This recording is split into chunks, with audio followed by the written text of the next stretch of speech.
హల్లెలూయా. దగ్గరగా చెప్తామా హల్లెలూయా, హల్లెలూయా. మనం ధ్యానిస్తున్న అంశం బాగా గుర్తు తెచ్చుకోండి, అందరూ నా వైపు చూడండి. మనం ధ్యానిస్తున్న అంశం ఏంటి? నాకు యేసు తెలుసు అని ఎలా చెప్పగలం? ఓకేనా?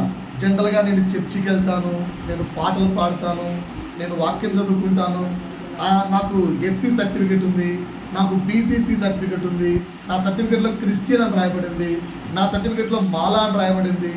వీటిని బట్టి నేను క్రైస్తవుడను, నాకు యేసు తెలుసు. సరిపోదు. ఎందుకంటే దయ్యములు సైతం ఏమని చెప్తున్నాయి? మీకంటే బాగా నాకు యేసు తెలుసు. కనుక నీవు నాకు యేసు తెలుసు అని ఎలా చెప్పగలవు అంటే, ముందుగా ఒక్క మాట చెప్పారు. ఏంటా మాట? ఆయన లోకానికి వెలుగై ఉన్నాడు కనుక నిన్ను కూడా ఈ లోకంలో జ్యోతుల వలె, వెలుగును ఇచ్చే జ్యోతి వలె జీవించమన్నాడు. అలా నువ్వు జీవించడం ద్వారా ఐ నో జీసస్ అని ప్రకటించగలవు, చెప్పగలవు. ఇది మొదటి పాయింట్. రెండో పాయింట్ చెప్పగలరా?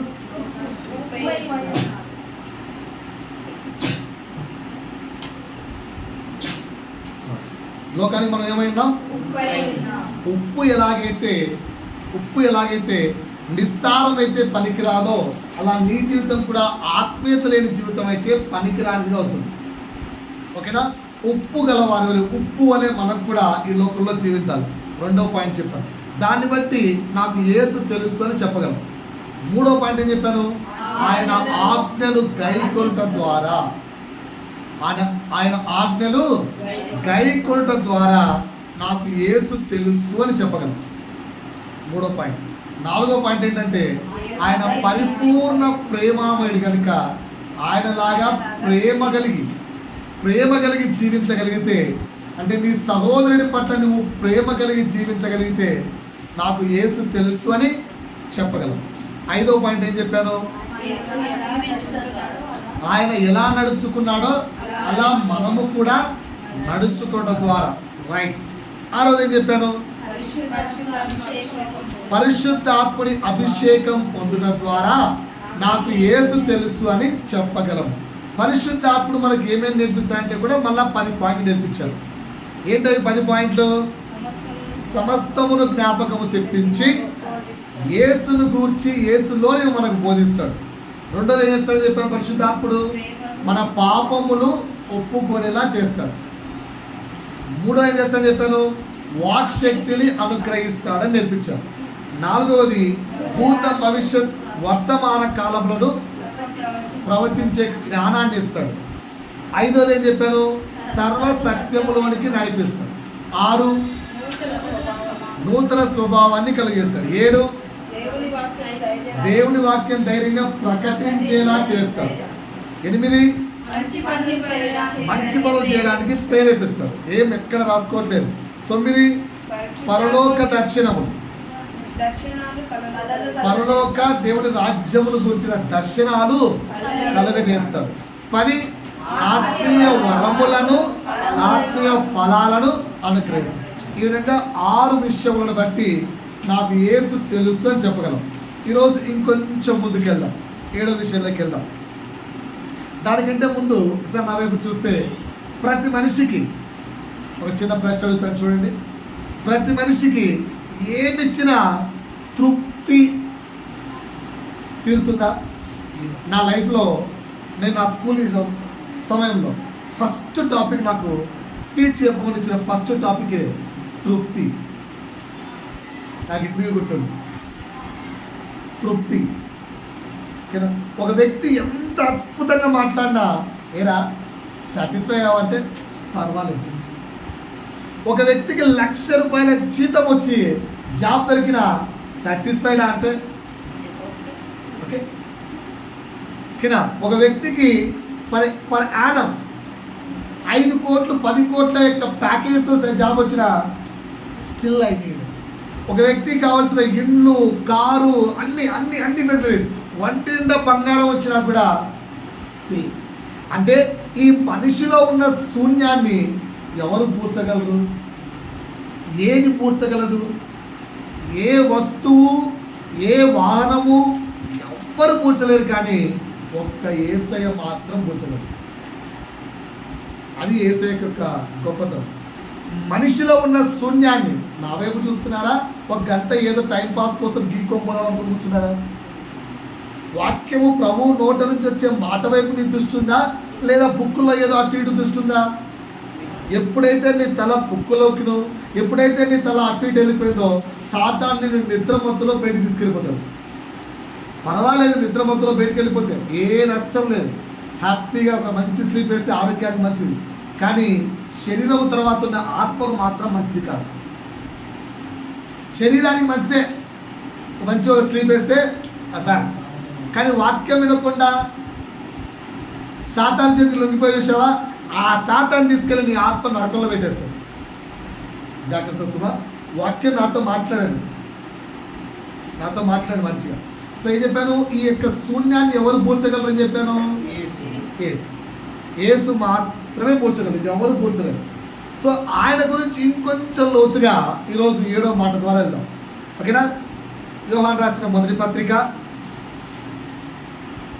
ఇక్కడ నుంచే మన మూల పాఠం వాక్యం ఇదే. అసలు మూల పాఠం వాక్యం తెలుసు ఎక్కడుందో? యోహాను రాసిన మొదటి పత్రిక 2వ అధ్యాయము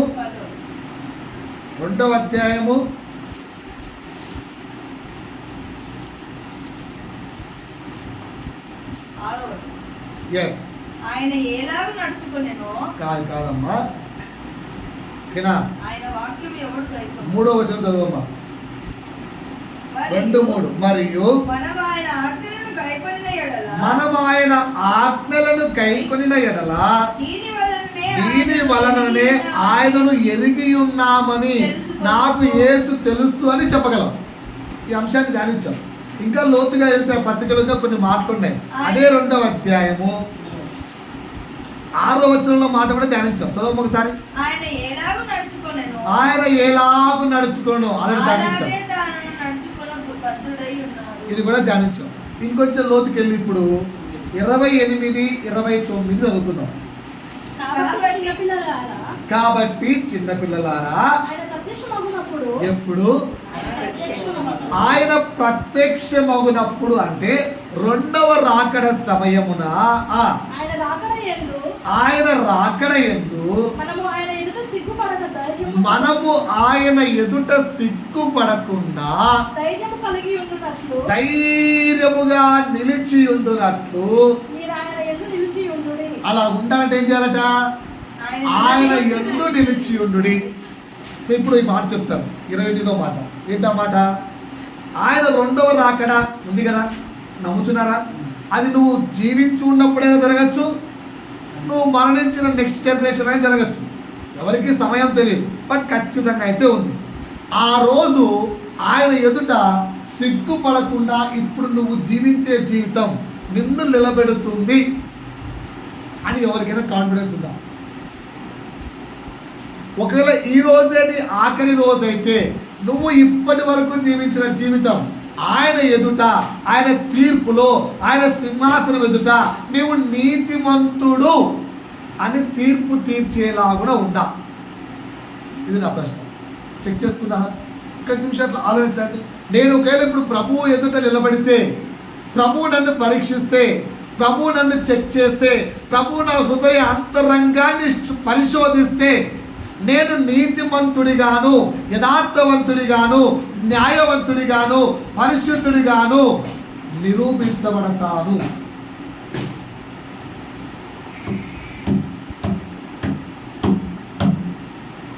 మరి ఏం చేస్తే నిరూపించబడతారు? ఆల్రెడీ మీకు పోయిన గురువారం హింట్ ఇచ్చాను. ఏం చేస్తే నిరూపించబడతారు? ధర్మశాస్త్రములకు సంబంధించిన క్రియలు చేస్తే నిరూపించబడతారా? ఏం చేస్తే ఆయన ఎందుకు సిగ్గుపడకుండా నిలవగలుగుతారని రాయసుని చదివారు. అందుకే వాక్యాన్ని నా కొరకు చదవకండి, శ్రద్ధగా హృదయపూర్వకంగా చదవండి. ఏం చేయాలట? సిగ్గుపడక ధైర్యము కలిగి ఉండునట్లు ఏం చేయాలంట? మనము ఆయన యందు we have to born in the Jesus. అది 29లో చూడండి. ఆయన నీతిమంతుడని ఆయన ఎవరంట? నీతిమంతుడని ఆయన నీతిమంతుడని మీరు ఎరిగి ఆ. నీతిని జరిగించు ప్రతివాడును నీతిని జరిగించు ప్రతివాడును ఎవరి నుంచి పుట్టినట్టు? ఆయన మూలముగా పుట్టి ఉన్నాడని ఎరుగుదురు. అంటే ఆయన రెండవ రాకడ సమయములో, అమ్మా నా వైపు చూస్తున్నారా? ఆయన రెండవ రాకడ సమయములో నీవు ఆయన ఎదుట సిగ్గుపడద్దు అంటే, ఫర్ ఎగ్జాంపుల్ ఇప్పుడు కిషోర్ గారు ఏదైనా తప్పు చేశాడు అనుకో, ఇంటికి రారా అంటే ఏమవుతుంది? ఎందుకు దానికి ఏమైంది? కంపల్సరీగా ఎన్ని ప్రశ్నలు. ఎందుకని ప్రశ్నలు? అని ఏ తప్పు చేయలేదు. రే ఇంటికి రానంటే అవసరం అమ్మా. ఎందుకు? ధైర్యం. ఆ విధంగా క్రీస్తు ఎదుట ధైర్యంగా నిలబడాలంటే నువ్వేం చేయాలి? You have to born in Jesus. ఇది 7వ మాట. నాకు యేసు తెలుసు అని ఎలా చెప్పగలవంటే, ఆయన నీతిమంతుడని ఎరిగి ఆయన నీతిని జరిగిస్తూ ఆయన నుంచి పుట్టాలి. ఆయన నీతిమంతుడని సింపుల్ వర్డ్, ఒకటే వర్డ్ చెప్పాలంటే we have to born in Jesus. క్రీస్తులో నూతనంగా పుట్టాలి. అలా పుడితే అప్పుడు నువ్వు చెప్పొచ్చు ఐ నో జీసస్. నాకు యేసు తెలుసు అని ఎలా చెప్పగలవు? నాకు యేసు తెలుసు అని ఎలా చెప్పగలవు? ఆయనలో నీవు నూతనంగా పుడితే నాకు యేసు తెలుసు అని చెప్పగలవు. ఇదే మాట యేసు ఎక్కడ చెప్పాడు? యోహాను సువార్త 3వ అధ్యాయం 1వ వచనం. నికోదేము అనే పరిసయ్యుడు ఆయన దగ్గరకు వచ్చినప్పుడు, ఒకడు కొత్తగా జన్మిస్తేనే కానీ అతడు దేవుని రాజ్యమును చూడలేని చెప్పాడు. అంటే ఇప్పుడు మనం ఏం చేయాలండి? క్రీస్తు నాకు తెలుసు అని చెప్పాలంటే we have to born in Jesus. అర్థమైందా? పాయింట్ అర్థమైందా? ఇంకొక మాట చెప్తానండి. ఆయన ఎదుట సిగ్గుపడకుండా ధైర్యంగా నిలవాలి అంటే ఉన్న ఏకైక మార్గం రాసుకోండి. ఆయన ఎదుట సిగ్గుపడకుండా ధైర్యంగా నిలవాలి అంటే ఉన్న ఏకైక మార్గం, ఒకటే మార్గం అంతే.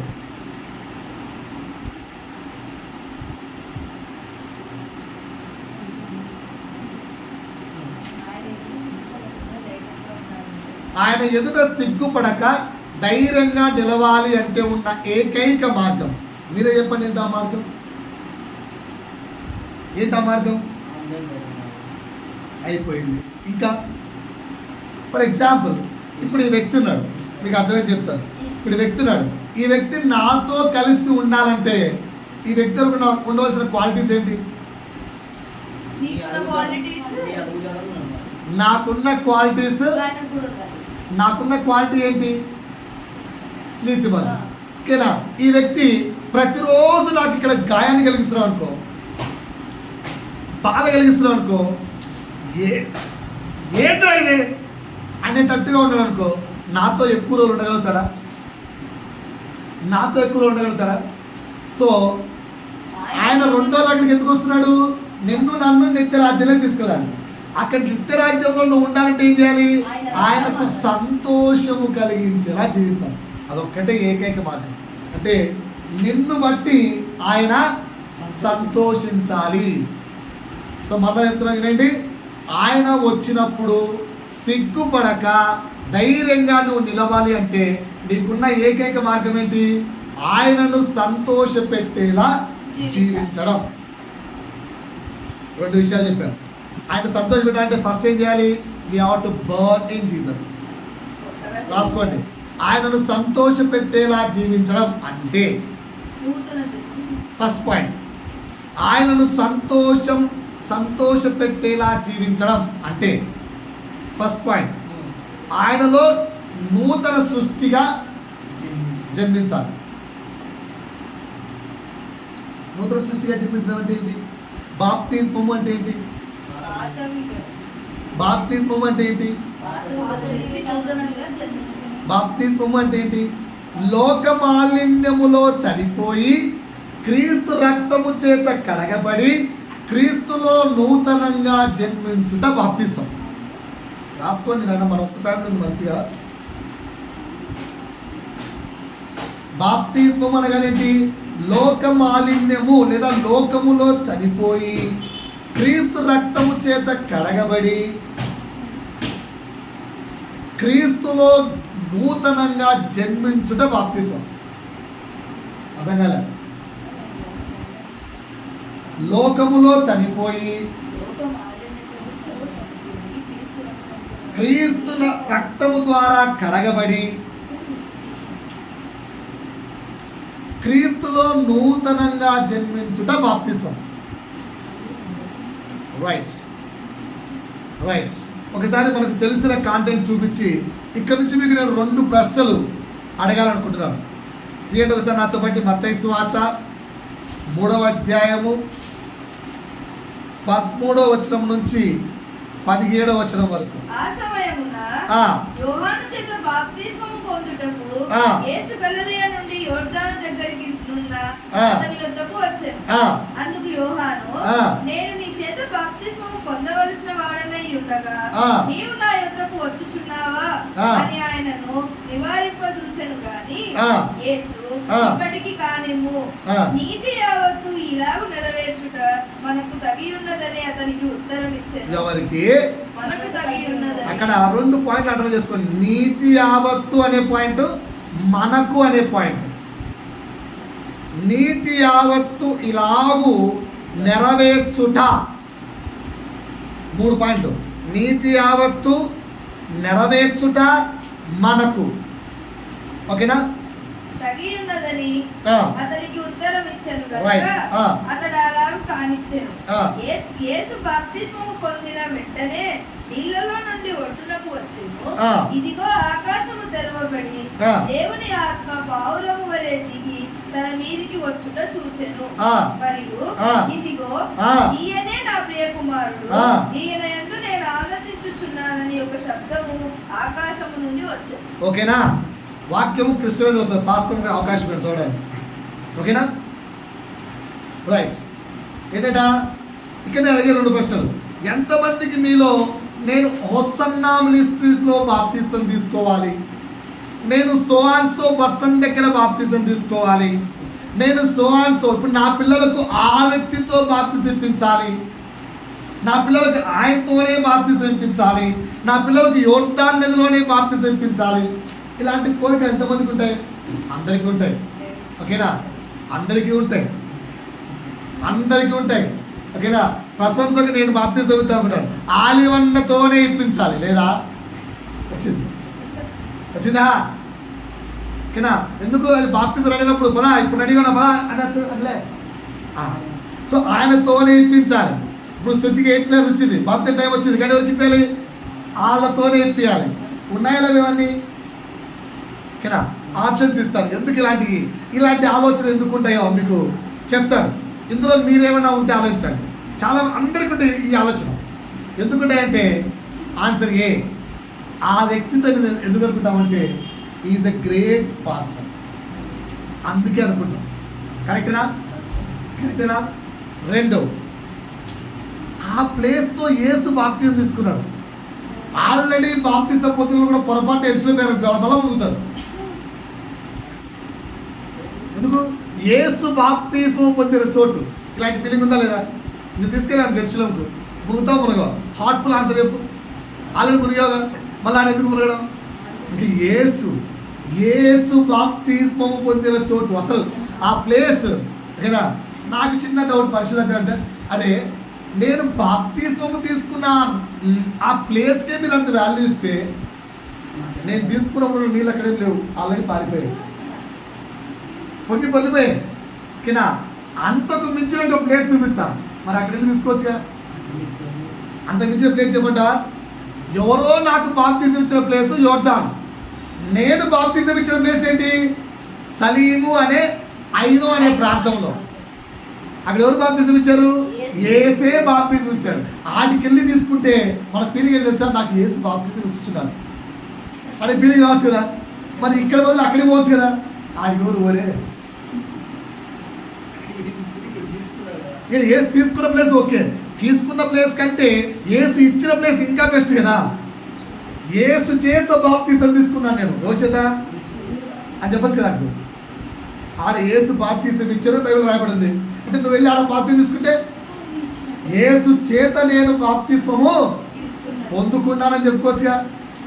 చేరే ఇది చాలా మంది ఫీలింగ్ అది, నాకు ఎందుకలా డౌట్ వచ్చింది. ఓకేనా, మూడో ఆన్సర్ ఏం తెలుసా? That is a big ministries. గుడారాల పండుగలో బాప్తిస్మం అంటే బిగ్ మినిస్ట్రీ, పెద్ద సంఘం, అది పెద్ద సంస్థ. రీజన్ 4, బ్లెస్డ్ పాస్టర్స్ చేత బాప్తిజం తీసుకుంటే we will get more blessings. ఓకేనా, ఇలాంటి ఫీలింగ్స్ ఏం లేవు ఎవరికి? ఈ 4లో ఏదో ఒక ఫీలింగ్ ఉంటే చెక్ చేసుకోండి. ఫస్ట్ ఏముంది? ఓకేనా, ఆ అన్నతో బాప్తిజం తీసుకోవచ్చు, ఆ వ్యక్తితో బాప్తిజం. ఎందుకు? Is a great pastor. ఓకేనా, నాకు చిన్న డౌటు, బాప్తిస్మము దేవుడిలో ఉండడానికి తీసుకుంటున్నారా, వ్యక్తి కొరకు తీసుకుంటున్నారా? మరి దేవుళ్ళో ఉండడానికి ఏ వ్యక్తి చేత తీసుకుంటే నీకేంటి? నీ తీర్మానం ఎవరితో, నీ కమిట్మెంట్ ఎవరితో? బాప్తిస్మం అనేది 3 విషయాలు. ఒకటేంటి? లోక మాలిన్యములో చనిపోయి క్రీస్తు రక్తము చేత కడగబడి క్రీస్తులో నూతనంగా జన్మించుట బాప్తిస్మం. ఇది మొదటి స్టెప్. రెండో స్టెప్ ఏంటి? అది దేవుడి యొక్క ఆజ్ఞ, బాప్తిస్మం అనేది. మూడోది ఏంటి? అది దేవుడి యొక్క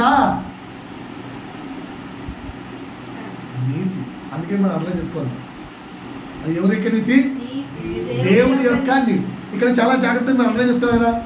నీతి యావత్తు ఇలాగ నెరవేర్చుట మనకు తగినది. ఎవరి నీతి? తండ్రి యొక్క నీతి. అని తండ్రి ఆల్రెడీ ఒక డిసిషన్ తీసుకున్నామని, అన్న కుమారుడా నువ్వు కిందికి వెళ్తే నువ్వు యోహాను దగ్గర బాప్తిసం తీసుకోవాలి. అరే యోహాను, నువ్వు ఆయనకు బాప్తిసం ఇవ్వాలి. అదేంటి తండ్రి, ఆయన కాళ్ళ చెప్పుల వారు విప్పుటకైనా యోగ్యుని కాదు, అయినా సంబంధం లేదు, నా నీతి నెరవేరాలి. ఇద్దరు నెరవేర్చలేదు. అక్కడ నీతి యావత్తు నెరవేర్చుటకు నేను ఇలా అన్నాడా, మనము ఇలా అన్నాడా? కాన్సెప్ట్ అర్థమైందా? సో ఇద్దరు వ్యక్తులు ఏం చేశారు? నీతి నెరవేర్చారు. సో నువ్వు బాప్తిస్మం తీసుకోవడం అన్నది దేవుని యొక్క నీతి. ఈ 3 విషయాలు జ్ఞానము కలిగి బాప్తిస్మం తీసుకోవాలి. అంతేగాని క్రీస్తులో అలా జన్మించాలి కానీ ఈ వ్యక్తి ద్వారా ఆ వ్యక్తి ద్వారా ఇప్పటికీ ఎలా ఉన్నాం? ఒక దైవ సేవకుడి ద్వారా అయినా మాటలు, ఆ దైవ సేవకుడు ఇస్తే ఈ కుటుంబాలు బాగుపడతాయని ఆ దైవ సేవకుల ద్వారా బాప్తిజం ఇప్పించాట. ఆ కుటుంబాలు ఇప్పుడు ఏమీ చర్చికి రావాలి, అన్నీ వెళ్ళిపోయాయి. అంటే బాప్తిజం ఇచ్చిన దైవ సేవకుడు పాపం. కాన్సెప్ట్ అర్థమవుతుందా? సో ఆయన సంతోష పెట్టేలా జీవించాలంటే మొదటి పాయింట్ ఏంటంటే ఆయనలో జన్మించాలి. జన్మించడం అంటే బాప్తిసం తీసుకోవడం. పాయింట్ అర్థమైందా? ఇంకొంచెం లోపలికి వెళ్ళి ఏం చేయాలి? మొదటిది ఆయనలో జన్మించాలి. రెండోది ఏంటి? ఆయన నీతిని నెరవేర్చాలి. రాసుకోండి, ఆయన నీతిని నెరవేర్చాలి. మొదటిది ఆయనలో జన్మించాలి. ఆయన్ను సంతోష పెట్టాలి అంటే, ఎవరిని? యేసును సంతోష పెట్టాలి అంటే మొదటిది ఏంటి? ఆయనలో జన్మించాలి. వ్యక్తుల కొరకు బాప్తిజం తీసుకోకండి, ఆర్గనైజేషన్ కొరకు బాప్తిజం తీసుకోకండి, సర్టిఫికెట్ల కొరకు బాప్తిజం తీసుకోకండి, లేదా మత మార్పిడి కొరకు బాప్తిజం తీసుకోకండి. యేసులో జన్మించుట కొరకు బాప్తిజం తీసుకోవాలి. ఈ పాయింట్ మీకు క్లియర్గా అర్థం కావాలి. ఒకవేళ ఇప్పటికీ బాప్తిజం తీసుకున్న అలాంటి పిచ్చి ఆలోచనలు ఉంటే ఇక్కడ మాదాం. నేను బాప్తిజం తీసుకుంది యేసులో జన్మించడానికి. రెండోది ఏంటంట? ఆయన నీతిని నెరవేర్చేవారిగా ఉండాలి. ఆయన నీతిని నెరవేర్చేవాడిగా ఉండాలి. ఓకేనా? ఆయన నీతిని నెరవేర్చేవాడిగా ఉండాలి. మూడవది, ఇక్కడ ఒక శబ్దం వచ్చింది కదా, ఎందుకు ఆ శబ్దం వచ్చింది అంటారు? ఎందుకు తండ్రి ఆయన ఎందుకు ఆనందిస్తున్నాడు? ఇప్పుడు మన కాన్సెప్ట్ ఏంది? యేసు మన జీవితాలను బట్టి ఆనందించాలి, తండ్రి యేసు జీవితాన్ని బట్టి ఆనందించాలి కదా. అలా ఆనందించడానికి కారణాలు ఏంటో. సో మొదటిది, తండ్రి చిత్తాన్ని నెరవేర్చడానికి బాప్తిజం తీసుకుని యేసయ్య. రెండోది చేశాడు, తండ్రి నీతిని నెరవేర్చాడు.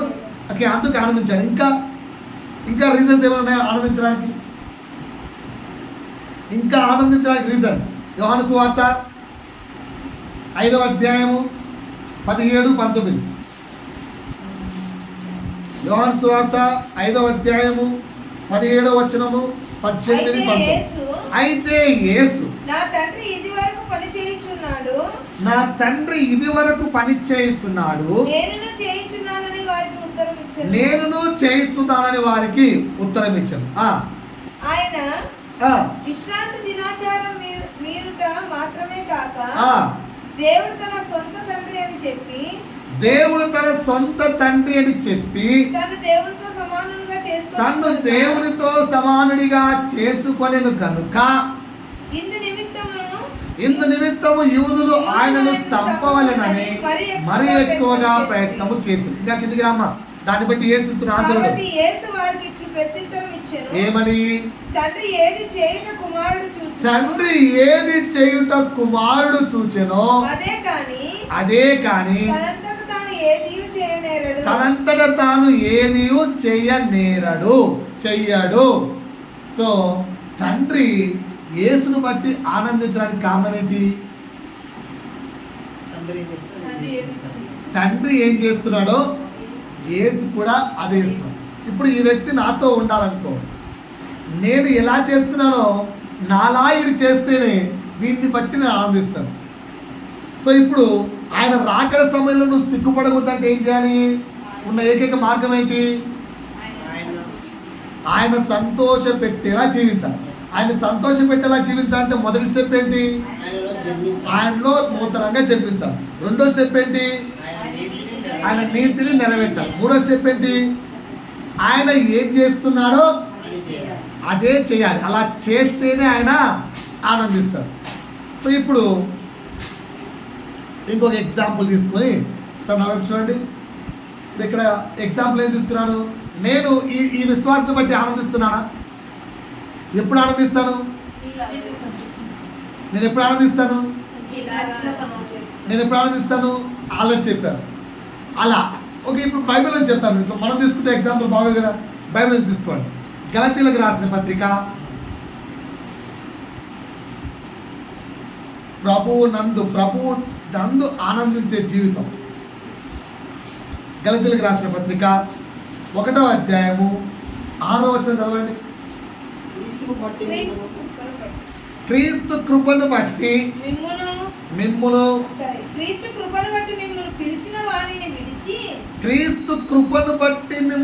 పిలిచిన వారిని విడిచి భిన్నమైన సువార్త తట్టుకు మీరింత త్వరగా తిరిగిపోవుట చూడగా నాకు ఆశ్చర్యం అవుతుంది. ఎగ్జాంపుల్ చెప్తాను. ఇక్కడ క్రీస్తుని గురించి ఎన్నో మాటలు నేర్పిస్తాం, ఎన్నో విషయాలు నేర్పిస్తాం. ఎన్ని నేర్పించినా వేరే వాడు వచ్చి మా దగ్గరికి వస్తే నీకు జాబ్ గ్యారంటీ, మా దగ్గరికి వస్తే నీకు బ్లెస్సింగ్స్ గ్యారంటీ. బాబు వినండి, మా దగ్గరికి వస్తే ఏం గ్యారంటీ? Job guarantee. అప్పుడు నీకు జాబ్ పోయి 6 నెలలు అయింది. ఆ చర్చికి వెళ్తావు వెళ్ళావు?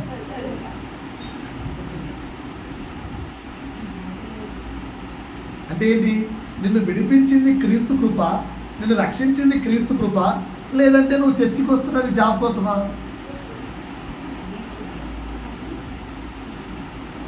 ఎంత ఈజీగా భిన్నమైన స్వార్థ వైపు తిరిగిపోతున్నారు.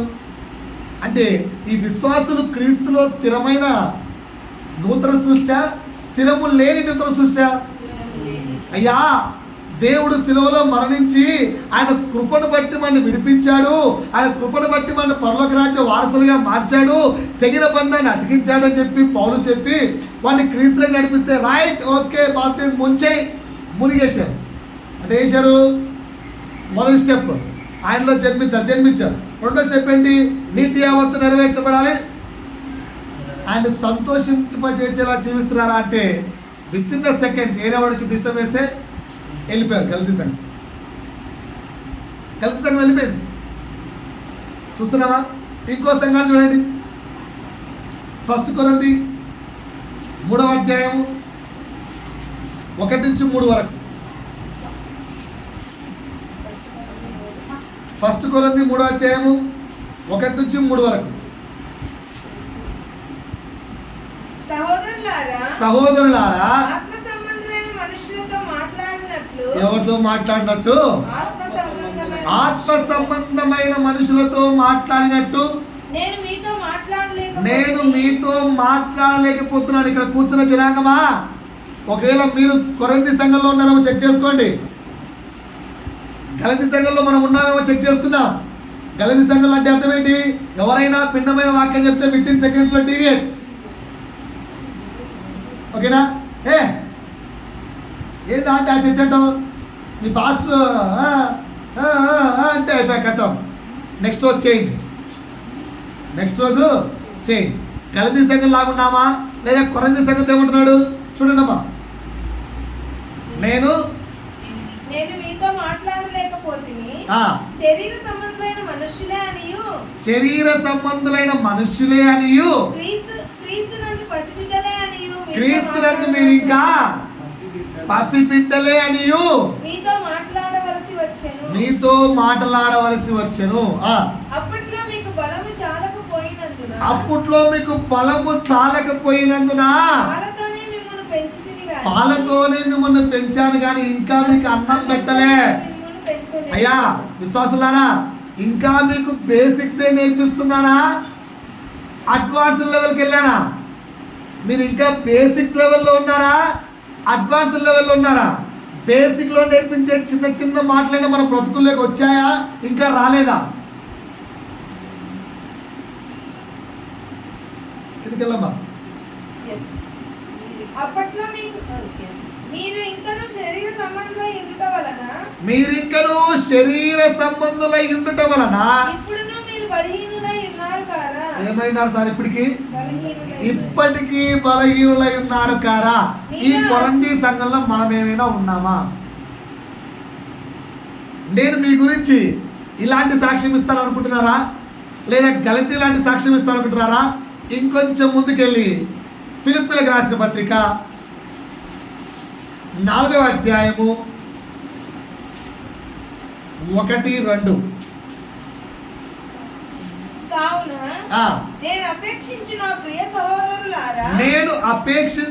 ప్రియ సహోదరులారా ఏంటట పౌలును అంటే కాపరి అయిన నా ఆనందమును నా కిరీటమునై ఉన్న నా ప్రియుల. ఇప్పుడు 3 వర్డ్స్ చెప్పాను సార్, నా వైపు చూడండి అందరూ. ఇక్కడ పౌలు స్థానంలో నన్ను నేను పెట్టుకుంటున్నాను కాపరి కనుక. మీరు అందరూ విశ్వాసులు కదా? మీరు ఇప్పుడు గలతీ విశ్వాసుల్లా ఉన్నారా? కొరంథీ విశ్వాసుల్లా ఉన్నారా? ఫిలిప్పీ విశ్వాసులా చెక్ చేసుకోండి. గలతీల విశ్వాసులు ఎలా ఉన్నారు? ఎవరైనా ఏదైనా చెప్పి ఆ చర్చి కాదండి మా చర్చిలో అంటే మా చర్చిలో వర్షిప్ చేస్తే పరలోక రాజ్యం దిగొస్తుంది. మా చర్చిలో మా పాస్టర్ టాచ్ అంటేనే అని చెబితే అంటే ఏదైనా చెబితే మారిపోయేంత బలహీనంగా మీరున్నారా? అలా ఉంటే గలతీ సంఘం. పాయింట్ 1. పాయింట్ 2, క్రీస్తునందు పసిబిడ్డల్లాగా ఇంకా బలహీనమైన వారిలాగా ఇంకా శరీరానుసారంగా జీవిస్తున్న వారిలాగా ఆత్మానుసారంగా పరిపక్వత చెందని కొరంథీ సంఘం. ఎందుకంటే ఎక్కువ సంవత్సరాలు ఎక్కువ వారాలు పౌలు గడిపింది కొరంథీలోనే, అయినా వాళ్ళు పరిపక్వత చెందలేదు. మీరు అలా ఉన్నారా? లేదంటే మీ గురించి మీ పాస్టర్ ఇదిగో ఈ ఫ్యామిలీ నాకు ఆనందం, ఈ ఫ్యామిలీ ఎంత సిన్సియర్ అంటే పరిచర్యలో కానీ నేను ఎంతైనా నమ్మదగిన కుటుంబం అని మీ గురించి మీ పాస్టర్ చెప్తాడు. ఏం మాట్లాడలేదండి, అందరూ నిద్రమప్పులు ఉన్నారా? వాక్యం ఆపిద్దామా? మాట్లాడితే కదా ఎలా ఉన్నారు మీరు చెక్ చేసుకోండి. ఇక్కడ దేవుడు నిల్చుంటే మీరు ఏ మానసంలోకి ఉన్నారు? దేవుడి యొక్క ఆనందము, దేవుని యొక్క కిరీటమైన జీవితం మనకుందా? అబ్బా ఈ కుటుంబాన్ని చూస్తే నాకు ఎంత ఆనందమో అని దేవుడు చెప్పేటట్టుగా ఉన్నారా? తండ్రి కుడి పార్శ్వమున కూర్చొని యేసయ్య ప్రతిక్షణం మీ గురించి నానా తండ్రి చూడా కుటుంబం ఆ కుటుంబం చూస్తే నాకు ఆనందం వేస్తుంది తండ్రి అని మీ గురించి చెప్పేటటువంటి జీవితం మనకుందా? మాట్లాడు ఉందా లేదా? మరి చేద్దాం, ఆపేసుకుందామా? ఎప్పుడు?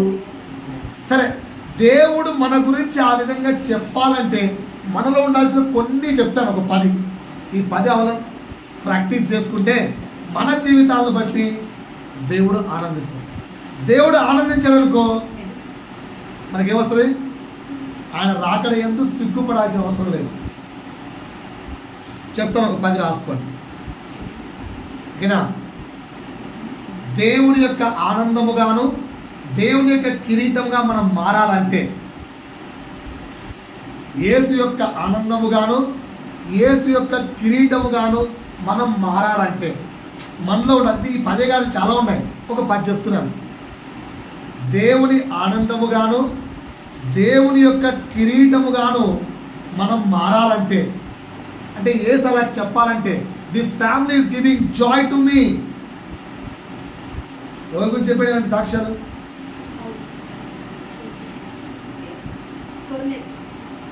కొర్నేలు గురించి ఉంది, యోబు గురించి ఉంది, స్టెఫన్ గురించి ఉంది. ఈయన బట్టి నేను ఆనందించుచున్నాను. 2 దీనారంలో ఇష్టం ఆస్తిని బట్టి, ఓకేనా? అట్లా ఒక్కొక్క ఎగ్జాంపుల్ నుంచి ఒక్కొక్క వర్డ్ తీసుకున్నాను. ఫస్ట్ది మత్తయి సువార్త 5వ అధ్యాయం 20వ వచనం. మనలో ఉండాల్సిన క్వాలిటీస్ ఇవి ఉంటే యేసు మనల్ని బట్టి ఆనందిస్తాడు.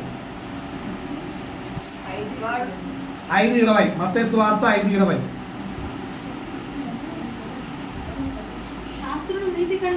ఎవరి నీతి కంటేను? శాస్త్రుల నీతి కంటేను పరిసయ్యుల నీతి కంటేను మీ నీతి అధికము కాని ఎడల మీరు పరలోక రాజ్యంలో ప్రవేశింపలేరని మీతో చెప్పుతున్నాను. దేవుడు రాకడ యందు మన నీతి ఎలా ఉండాలట?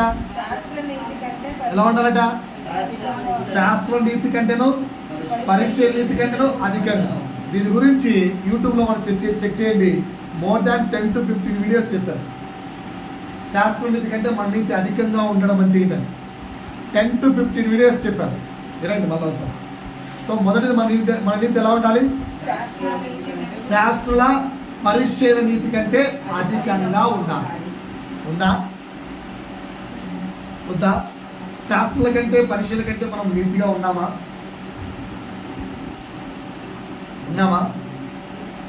శాస్త్రుల కంటే పరిచయాల కంటే మనం నీతిగా ఉన్నామా? శాస్త్రుల కంటే పరిచయాల కంటే మనం నీతిగా ఉన్నామా? లేవా? రెండవ క్వాలిటీ రాసుకోండి. సంపూర్ణముగా క్షమించే గుణము కలిగి ఉండాలి. అంటే ఎగ్జాంపుల్ చెప్తాను. నా వైపు చూడండి, మనకు అర్థమయ్యే భాషలో చెప్తాను. నా వైపు చూస్తున్నారు అందరూ. ఫర్ ఎగ్జాంపుల్, నిఖితమ్మ ఉంది, ఏదైనా తప్పు చేసింది అనుకో, నిఖితమ్మను సంపూర్ణంగా క్షమించాలి, కానీ ఆమె తప్పుకు పనిష్మెంట్ ఇవ్వాలి. ఇది బైబిల్. అర్థమైందా? సంపూర్ణంగా క్షమించడం అంటే ఏంటి? మరలా ఆ తప్పును బట్టి, మీకు అర్థమైన విషయంలో ఎగ్జాంపుల్ చెప్తాను. ఫర్ ఎగ్జాంపుల్ ఇప్పుడు ఈ అమ్మాయి నా దగ్గర నుంచి ఒక 1000 రూపాయలు తీసుకుంది, లేదా ఒక 2000 తీసుకుంది. బాబాయ్ ఏదో చెప్పి, బాబాయ్ ఏదో నాకు కావాలి, అర్జెంట్ అవసరం లేదు అంటే నేను అన్నాను, మరలా ఎప్పుడు ఇస్తావు అమ్మా అని. అంటే ఇదిగో బాబాయ్ ఖచ్చితంగా 3 రోజుల శాలరీ వస్తుంది, ఇస్తాను. 3 రోజుల తర్వాత ఫోన్ కాల్ రాలేదు, నాకేమి తిరిగి ఇచ్చాడు. వారం రోజులు చూశాను. వారం రోజుల తర్వాత ఫోన్ చేశారు, అమ్మా డబ్బులు ఇచ్చారు కదమ్మా, 3 రోజులకి ఇస్తానన్నావు, వారం మీద అబ్బా బాబాయ్ మర్చిపోయారు బాబాయ్, ఇప్పుడు తెస్తున్నా బాబాయ్ అనేది. అయిపోయాయి. ఫోన్ కాల్ పెట్టేసి ఇప్పుడు రాలేదు, ఇప్పుడు కాస్త 4 రోజులు అయిపోయింది. 4 రోజులు మళ్ళీ కాల్ చేసి ఏంటమ్మా అని అడిగారు.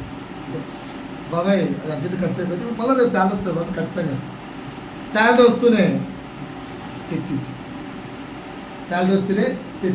ఎప్పుడు ఇస్తా అని చెప్పింది, ఎప్పుడు ఇచ్చింది? ఇప్పుడు ఈ అమ్మాయి తప్పు చేసిందా చేయలేదా? తప్పు చేసినా లేదా? రెండవసారి మరలో ఒక 2 నెలల తర్వాత బాబాయ్ నాకు ఒక 5000 కావాలండి.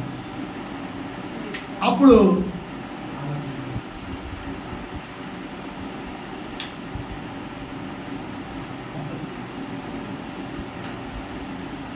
పూర్తిగా క్షమించినట్ట, క్షమించనట్ట, క్షమించినట్ట, క్షమించనట్ట. ఈ 2 నెలల మధ్యలో మంచిగా మాట్లాడుకున్నారు కదా, ఈ 2 నెలల మధ్యలో మంచిగా పలకరించుకున్నారు కదా. పలకరించుకొని మళ్ళా 5,000 అడిగినప్పుడు లేవు, ఉన్నా లేవు అని చెప్తున్నామంటే క్షమించినట్ట, క్షమించనట్ట, క్షమించినట్ట, క్షమించనట్ట. అంటే ఈ 2 నెలలు మీరు మాట్లాడుకున్న మాటలేంటి? ఈ 2 నెలలు మీరు మంచిగా ఏదైనా అబ్బా, ఇప్పుడు అర్థమైంది మీకు? సంపూర్ణంగా క్షమించడం అంటే ఆమె తప్పు, అమ్మా 5,000 అడుగుతున్నాం, పోయినసారి 2,000 ఇస్తేనే 3 రోజులకి ఇస్తా అని చెప్పి నేను తర్వాత ఇచ్చావు. ఇప్పుడు 5,000 ఇస్తే మరలా ఇస్తావా? నువ్వు అంత ఇవ్వలేవు తల్లి, అంత అత్యవసరం ఏంటి నీకు అవసరం? ఓకే, ఇదిగో నా దగ్గర 1,000 రూపాయలు ఉంది. ఎందుకు ఆ 1,000 రూపాయలు ఆమె తిరిగి ఇచ్చినా ఇవ్వకపోయినా చెల్తా అన్నంత వరకు ఆమెకి ఇచ్చి, నా దగ్గర ఇంత ఉంది, మిగతా ఎక్కడ చూసుకో ఆ సంబంధం, అది క్షమించాడు. Two transparent. అలా ట్రాన్స్పరెన్సీ లేకుండా లోపల ఒకటి పెట్టుకొని నడుస్తున్న నీ జీవితం ఏంటి? క్షమించిన జీవితమా, క్షమించని జీవితమా? ఎప్పుడు మీకు సంపూర్ణంగా క్షమించుట అనే గుణం అర్థమైందా? ఫర్ ఎగ్జాంపుల్ ఇప్పుడు అక్షయ ఉంది, అక్షయ ఉంది ఇక్కడ. ఫోన్లో ఎవరితోనో మొగోళ్ళతో బాగా చాటింగ్ చేస్తా దొరికిపోయింది, ఓకేనా? మన కిషోర్ అనుకుందాం, ఓకేనా? ఫుల్ ఏకేసాడు, తిట్టేశాడు, క్షమించు బావ, నెక్స్ట్ టైం ఇచ్చేయండి, ఓకేనా? క్షమించు బావ, నెక్స్ట్ టైం సంపూర్ణంగా క్షమించడం అంటే ఏంటి? అది మరలా జ్ఞాపకం చేసుకోవడమా? దాన్ని మరలా బ్లాక్మెయిల్ చేయడమా? ఏం చేయడం? సంపూర్ణంగా క్షమించే గుణం అంటే ఏంటి? వన్స్ ఒకసారి క్షమించిన తర్వాత అలా మన ప్రభు సంపూర్ణంగా క్షమించకపోతే మనం ఒక్కలమైన ఆయన ఎదుట నీతిమంతుడిగా నిలబడతామా? పాసిబిలిటీ ఉందా? ఓకేనా? ఈరోజు ఫుల్గా డ్రింక్ చేస్తాం, రేపు 10 లేచి ప్రభువా లైఫ్లో మళ్ళా తాగను ప్రభువా అని ఎడుతాం. సాయంత్రం ఫ్రెండ్ వచ్చి మళ్ళా అంటే తాగేస్తాం, మళ్ళీ దేవుడికి టెస్ట్ చేస్తాం.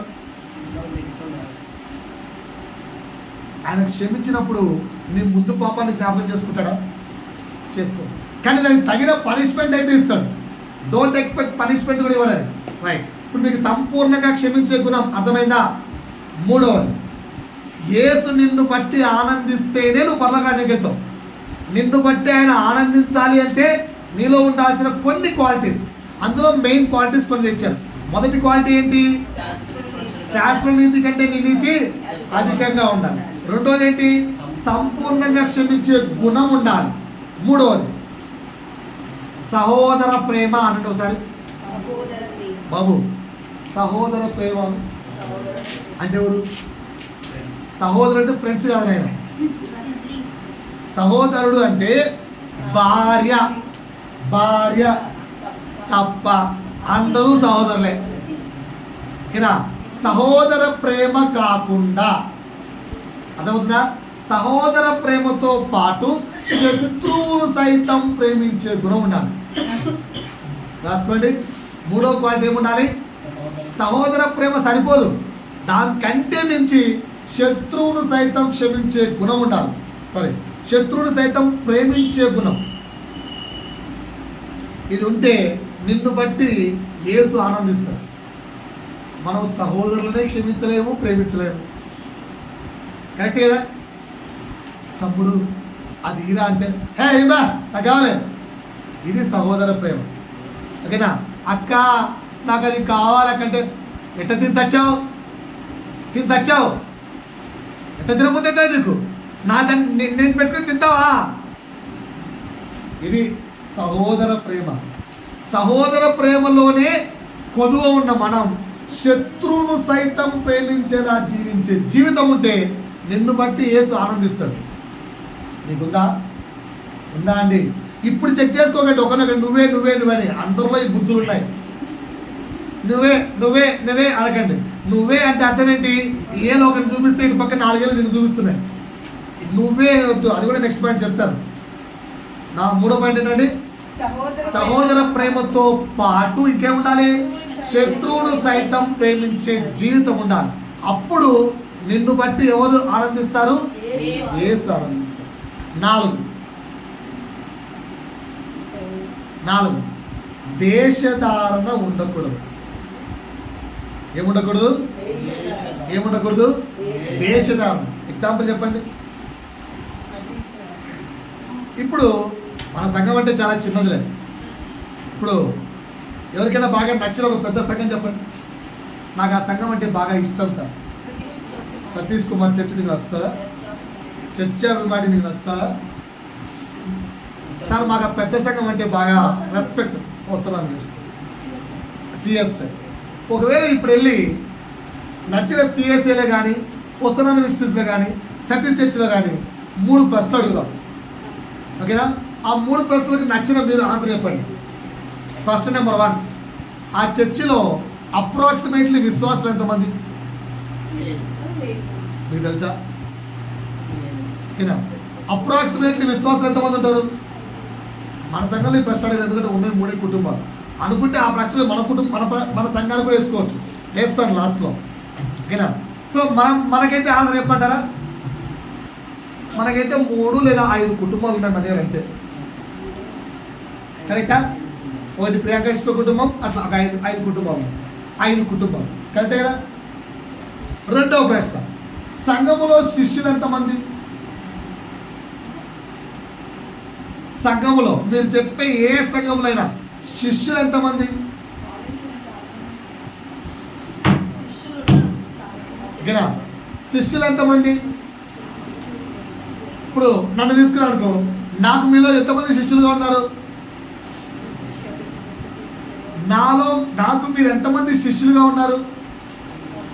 ఇప్పటికి ఎలా ఉన్నారు? విశ్వాసులుగానే కౌంట్ అవుతున్నారు. శిష్యులుగా అయితే కౌంట్ కాలే. రైట్. సో శిష్యులు అనే ఆన్సర్ ఎంత? 0. మూడో ప్రశ్న, మీలో క్రైస్తవులు ఎంతమంది? క్రిస్టియన్స్ అంటే నేను చూస్తే జీసస్ కనిపించినట్టు. యేసు శిష్యులతో మాట్లాడాడు, తోమా అంటాడు, యా నాకు తండ్రిని చూపించమంటే, తోమా ఇప్పటి వరకు నువ్వు నన్ను చూస్తున్నావు, నన్ను చూస్తే తండ్రిని చూసినట్టు కాదా అంటాడు. సో నిన్ను చూస్తే యేసును చూసినట్టు. That is the meaning of Christian. So ఇప్పుడు మీ సంఘంలో క్రిస్టియన్స్ ఎంతమంది? చేతులు ఎత్తండి. మీ సంఘంలో క్రిస్టియన్స్ ఎంతమంది? 3 ప్రశ్నలు వేశారు. మీ సంఘంలో విశ్వాసులు ఎంతమంది? 5 కుటుంబాలకు, ఒకవేళ కుటుంబానికి 3 చొప్పులు వేసుకుని ఒక 15 అనుకుందాం. ఓకేనా? రైట్. మీ సంఘంలో శిష్యులు ఎంతమంది? 0. మీ సంఘంలో క్రైస్తవులు ఎంతమంది? క్రిస్టియన్స్. మీకున్న ఎస్సీని బట్టి బీసీని బట్టి క్రిస్టియన్స్ కాదు, యేసుని బట్టి క్రైస్తవులు అనబడిని. ఓకేనా? ఆ క్వాలిఫికేషన్, వీరిలో యేసు ఉన్నాడు. ఇప్పుడు చెప్పే 10కి 10 పాయింట్లు మీకు వస్తే, 10కి 10 నీలో ఉంటే దెన్ యు ఆర్ క్రిస్టియన్. ఇంకా 3 చెప్తున్నాను. 4 రైట్. కరెక్టా? కరెక్టా? 4వ ప్రశ్న పాయింట్ కాదమ్మా, 4వ పాయింట్లో 4 ప్రశ్నలు వేస్తున్నాను. వేషధారణ అనే దానికి ప్రశ్నలు వేస్తున్నాను. 4వ ప్రశ్న, మీలో కుమారులు ఎంతమంది? యేసుకు కుమారులు కుమార్తెలు ఎంతమంది?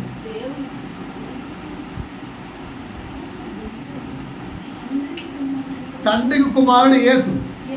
ఓకేనా? మనం కూడా ఆయన కుమారులు. అది ఎంతమంది అంటే యేసు లాంటి వాళ్ళు ఎంతమంది?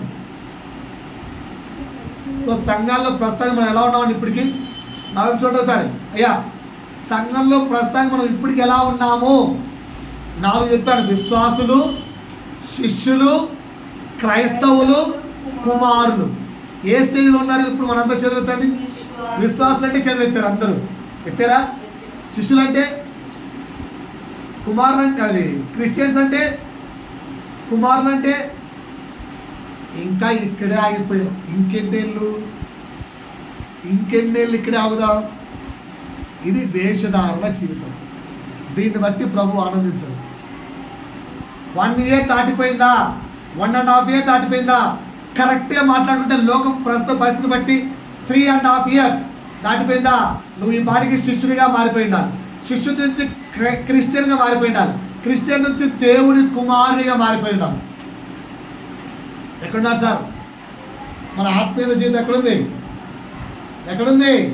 నోటితో చెప్పండి ఒకసారి, ఎక్కడుంది? విశ్వాసం దగ్గరే ఆగిపోయింది. అంటే దీన్ని ఏమంటారు? వేషధారణ. ఇది ఉండకూడదు. ఇలా ఉన్నామంటే, స్టిల్ విశ్వాసిగా ఉన్నామంటే నిన్ను బట్టి ప్రభువు ఆనందించడు. రైట్. ఐదవ మాట, పీదలను కనికరించే వాడిగా ఉండాలి. ఎలా ఉండాలి? ఎంతమంది కనికరిస్తున్నారు పీదలను? మీ శాలరీ ఒకవేళ 10,000 అనుకోండి, అందులో నుంచి 200 అయినా ఎంతమంది తీస్తున్నారు? మీ శాలరీ 10,000 అయితే అందులోంచి 200 మినిమం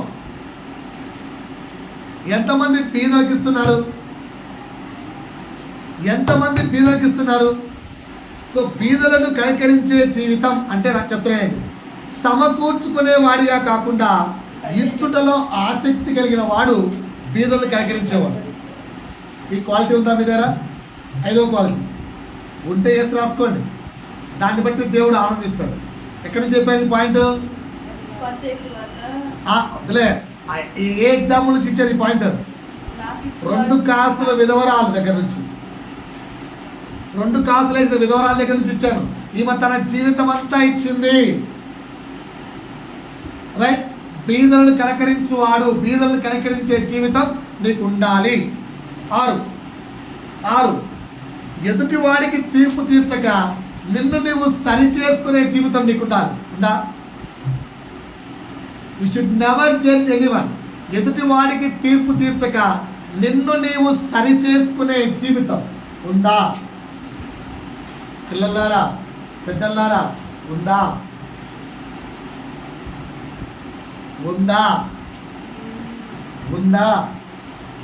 రైట్. 7వ క్వాలిటీ, ఇరుకు మార్గమున ఆనందించే జీవితం ఉండాలి. ఇరుకు మార్గమున నువ్వు ఆనందించగలిగితే నీ జీవితాన్ని బట్టి యేసు ఆనందిస్తాడు. ఇరుకు మార్గమున ఆనందించే జీవితం ఉందా? పలకరేంటండి? ఈరోజు చర్చ్ హోల్ నైట్ ప్రేయర్ అని చెప్పారు. ఇక్కడ మంచిగా ఏసీ ఉంది, ఏసీ ఫిట్ చేస్తారు. హోల్ నైట్ ప్రేయర్ అని చెప్పారు. సమ్మర్ టైం ఎంతమంది వస్తారు? వచ్చిన తర్వాత ఏసీ ఆఫ్ చేశారు రాత్రి అంతా. ఎంతమంది తిట్టుకోకుండా ప్రాంతంలో కూర్చుంటారు? సొరగక మధ్యలో నన్ను తిట్టుకోక ఎంతమంది ప్రేయర్లో కూర్చుంటారు? చదివేతండి. ఫ్యాన్ లేదు, ఏం లేవు. ఏసీ ఉంటే ఫ్యాన్ ఎందుకు? ఏసీ పెట్టాను, ఫ్యాన్ లేదు, ఏసీ బంద్ చేసి పెట్టేసాను. కాలిపోతున్నాయి సమ్మర్లో. సొనగక తిట్టుకోక మినిమం గంటైనా కూర్చోగలుగుతారా? హార్ట్ఫుల్గా చెప్పండి. మాస్టర్ గారు ఏసీ వర్కింగే, మీరు వచ్చిన వెంటనే ఏసీ వర్కింగ్లో ఉంది అనుకునే ఆఫ్ చేసి పడేశారు. అలా కరెంట్ చూస్తున్నారు, లైట్ అయితే ఉంది, ఏసీ మాత్రం పని చేయట్లేదు. ఏదంటే నేను ఆఫ్ చేశాను. నన్ను అడగకుండా గంట సేపు పాస్టర్ గారు ఏసీ ఆన్ చేయండి అని అడగకుండా గంట సేపు ప్రాంతంలో మధ్యలో కళ్ళు తెరవకుండా కూర్చునే వాళ్ళు ఎంతమంది? హృదయపూర్వక కాతరైపోయింది. అందరు చేతులు ఎత్తారు కానీ ఎంత అవుతుంది బ్రదర్, నవ్వుతున్నారు ఇక్కడ బ్రదర్. వీళ్ళంతా చేతులు ఎత్తారంత అవుతుంది, అది పాసిబుల్. నేనైతే ఆఫ్ చేసి 5 నిమిషాలు అడిగేస్తాను. అన్నా కొంచెం చెడ్డ కాపుతుంది ఏసీ అని అడుగుతాం లేదా? సో ఇరుకు మార్గాన ఆనందించే జీవితం అంటే అది. ఇరుకు మార్గాన దైవజనులను టర్కీ ప్రాంతంకి వెళ్ళినప్పుడు సువార్త ప్రకటిస్తున్నారని చెప్పి పనిష్మెంట్ ఏమి ఇచ్చారో తెలుసా? పనిష్మెంట్ ఐ థింక్ దుడ్డపోత క్యామెల్, నాకు అడ్డు గుర్తులేదు. ఐ థింక్ క్యామెల్ అనుకుంటాను. క్యామెల్ చంపిన తర్వాత దాని లోపల మొత్తం స్కిన్ దాని లోపల మొత్తం చేశారు. ఆ స్కిన్లో ఈ వ్యక్తిని ఇరికిచ్చారట 1.5 డే. ఇది 1.5 డే 3 days లోపల ఆ వ్యక్తిని పెట్టారు. ఊపిరి ఆడుతుంది, ఊపిరేం లేదు, బొక్కలు పెట్టారు, ఊపిరి ఆడుతుంది. పెద్ద పనిష్మెంట్ అనుకుంటున్నారా? ప్రాబ్లం నెంబర్ 1, భయంకరమైన స్మెల్, భరించలేదు. ప్రాబ్లం నెంబర్ 2 ఏంటి తెలుసా? ఆ యొక్క స్కిన్ సింక్ అయిపోతుంది, తెలుసు కదా? సింక్ అయిపోయినప్పుడు ఈ వ్యక్తి ఎంత ముడుచుకుపోవాలి? ఏదే పాసిబిలిటీ ఉన్నాయి.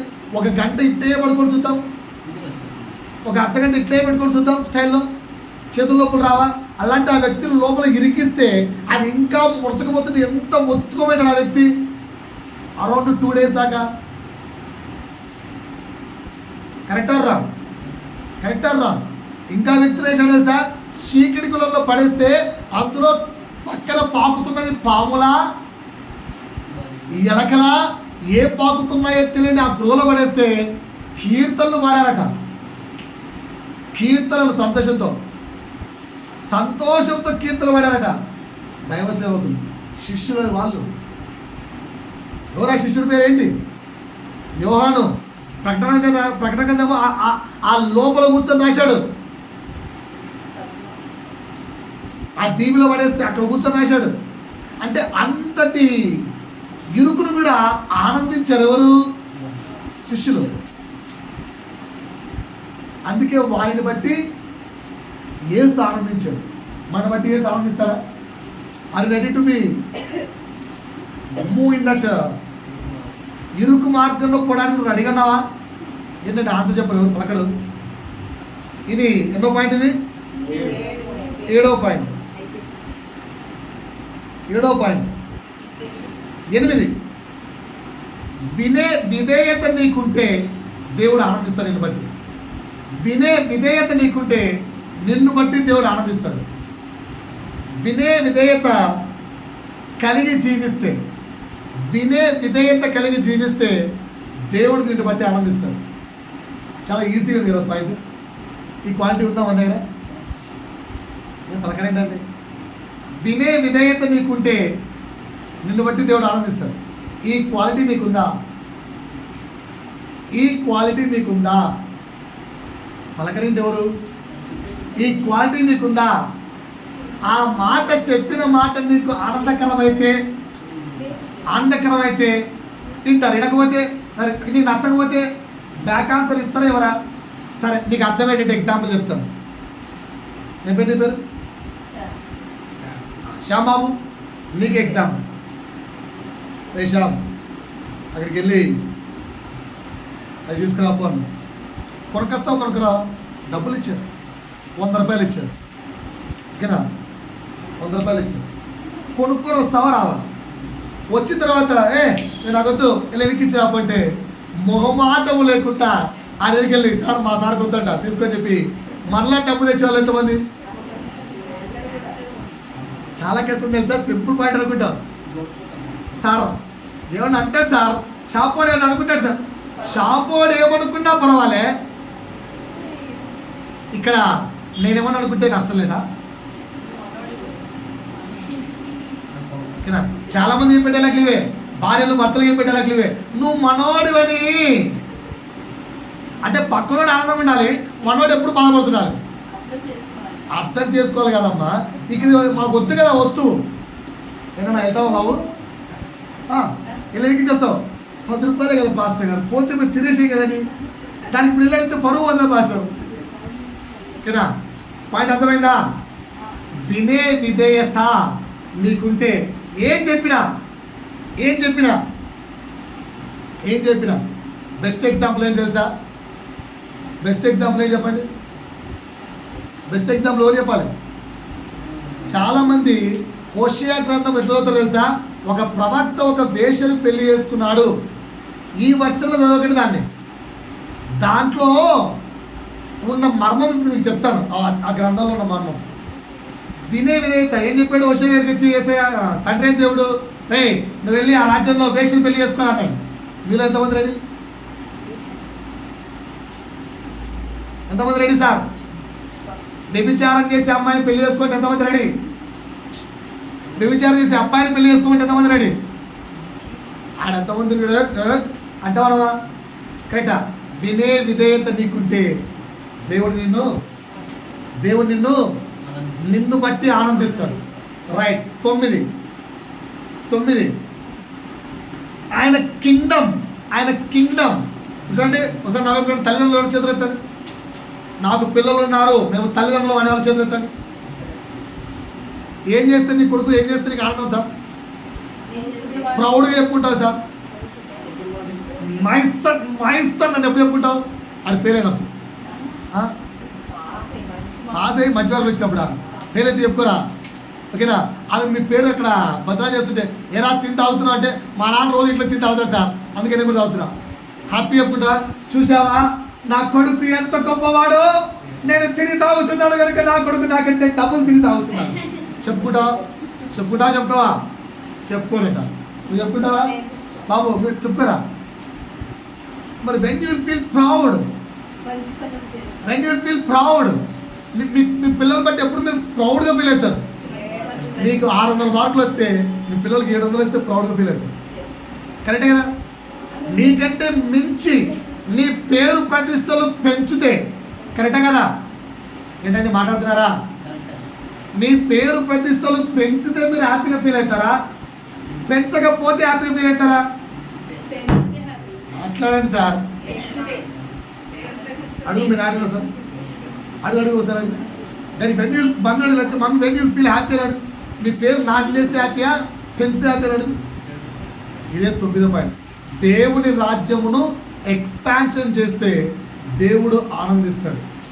అందుకే సమస్త ప్రజలకు వెళ్ళి చెప్పన్నాడు, స్వార్థ ప్రకటించని చెప్పి అధికారాన్ని ఇచ్చాడు.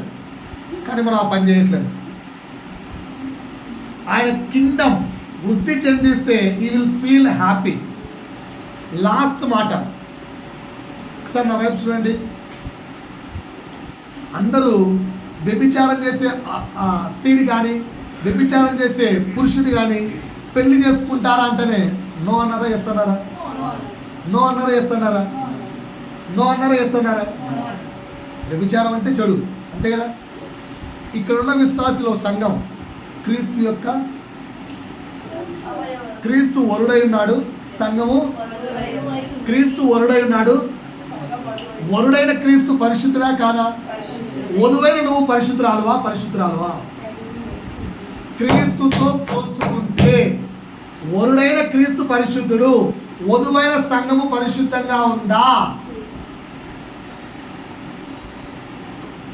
పరిశుద్ధంగా లేని వ్యభిచారైన నీతో క్రీస్తు ఎలా పెళ్లి చేసుకుంటాడు? అది హోషేయ గ్రంథం.